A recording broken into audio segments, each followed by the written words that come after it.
क्या एक साजिश किसी की पूरी जिंदगी बर्बाद कर सकती है? और क्या सच सामने आने के बाद भी कुछ रिश्ते कभी नहीं जान पाते? जैसे ही इरा की मरीजा को होश आता है, इरा बेचैनी से इसके पास लपकती है और पूछती है, मुझे सच बताओ, तुम्हें जहर किसने दिया? लड़की कमजोर आवाज में सिसकते हुए कहती है, मैं एक पार्टी में गई थी। वहां फारिया ने मुझे कोई नशा आवर चीज पिलाई, फिर मेरी वीडियोस बनाकर इंटरनेट पर डाल दे। मेरी इज्जत, मेरा मुस्तकबिल सब खत्म हो गया।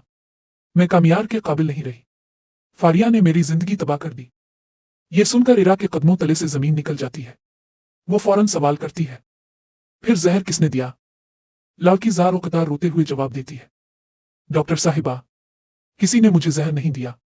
मैं खुद जिंदगी से तंग आ गई थी। लोग गंदी बातें कर रहे थे, मेरे वालिदैन को धमकियां मिल रही थी। कहा गया कि अगर मैंने मुंह खोला तो मुझे मार दिया जाएगा। मैं अपने माँ बाप को बचाना चाहती थी, इसीलिए मैंने खुद जहर खा लिया। फारिया बहुत खतरनाक है, इसी ने मुझे इस दलदल में धकेला है। ये सच सुनकर इरा पर हकीकत पूरी तरह आश्कार हो जाती है। इसे यकीन हो जाता है कि यह सब फारिया की सोची समझी साजिश है। इसी लम्हे इरा फैसला कर लेती है कि वो खामोश नहीं रहेगी। वो सीधी पुलिस स्टेशन पहुंचती है ताकि अपनी मरीजा के लिए इंसाफ मांग सके। मगर किस्मत ने एक और इम्तिहान तैयार कर रखा होता है। जैसे ही इरा पुलिस स्टेशन में दाखिल होती है, अचानक इसकी नजर कामयार पर पड़ती है।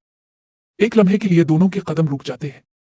कामयार फौरन नजरें चुरा लेता है, क्योंकि अब वो इरा का सामना करने की हिम्मत नहीं रखता। क्या ये महज इत्तेफाक है? कुदरत दोनों को दोबारा आमने सामने ला रही है।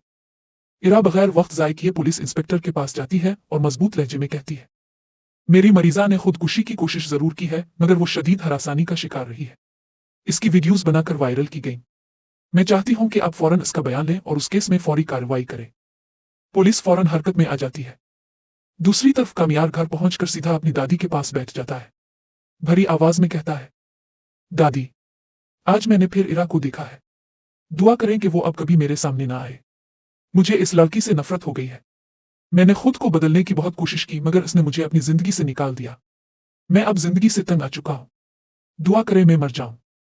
यह सुनकर दादी सख्त लहजे में इसे डरती है। ये कैसी बातें कर रहे हो? खुदा तुम्हें लंबी उम्र दे। ऐसी बातें जुबान पर लाना भी गुनाह है।